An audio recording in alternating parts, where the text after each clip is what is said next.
Hey folks, Zach Osterman, Indianapolis Star, Justin Martinez, the Oklahoman.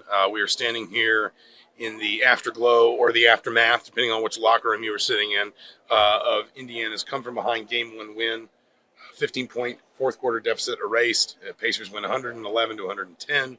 I think the first question, Justin, from a Thunder perspective is the Pacers have obviously done this a little bit in these playoffs, these come from behind wins.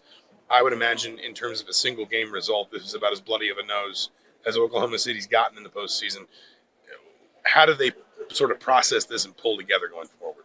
Yeah, OKC has taken a few punches. They lost game one to Denver in the second round in similar fashion with a late comeback, Aaron Gordon game winner. But obviously, this being the big stage is a different level of a gut punch, if you will. So, yeah, this is a young team. The lack of experience at this stage was a big question mark entering this.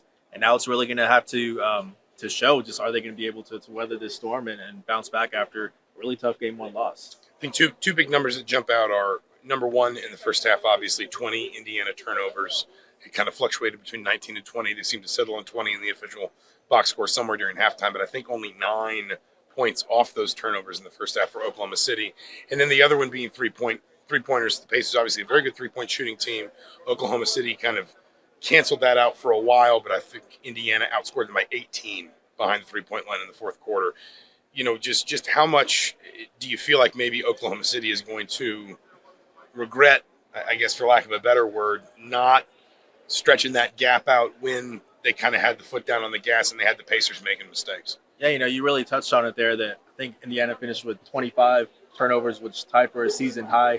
OKC only converted them into 11 points. I mean, that's just not typically what you see from the Thunder. They always are good at forcing turnovers, but also they're usually good at capitalizing on the other end. That was not the case in this one.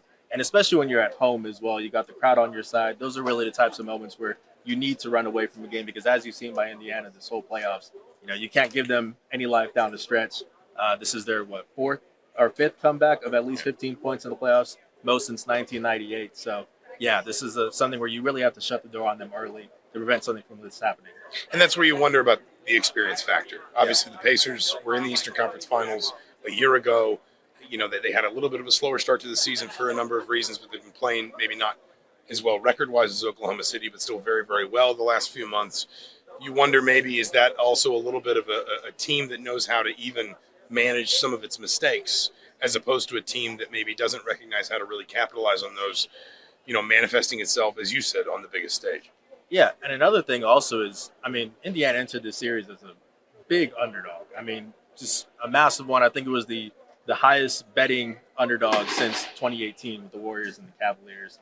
So this is a team that you should not be taking lightly. I think a lot of people did entering the series, and I think now, especially after this game, Indiana has everyone's attention. This is the type of win that really makes a statement, and we're going to see how the rest of this now unfolds. Last thing, you talk about that Denver series and Oklahoma City having to play from behind, so to speak, losing game one. That series goes to 7 games. How much do you think they draw on that experience, and what do you see in that series that maybe you think Oklahoma City, knowing that, listen, it's still 7 games, there's still a long way to go, maybe Oklahoma City can take some of that experience and transplant it into what they need to do here? Yeah, they're going to have to. I really think that series, you could see them kind of grow up before your eyes. That was a championship Denver team, a lot of experience, way more than OKC, and they really did have to, go through those growing pains to win that thing in 7 games. So they're going to have to channel that, as you said, because clearly Indiana's not going to roll over. Clearly Indiana is going to put up a fight throughout this entire series. And, yeah, I think there's a bunch of things that they can improve on. They really need to go back to, like you said, capitalizing on those turnovers. You're also going to need a more consistent games out of guys like Jalen Williams. You're going to need more consistent outings out of guys like Chet Holmgren. The bench, I thought, was encouraging. Shai Gilgeous-Alexander is going to do what he does. But at the end of the day, you have to be able to capitalize on those Indiana mistakes.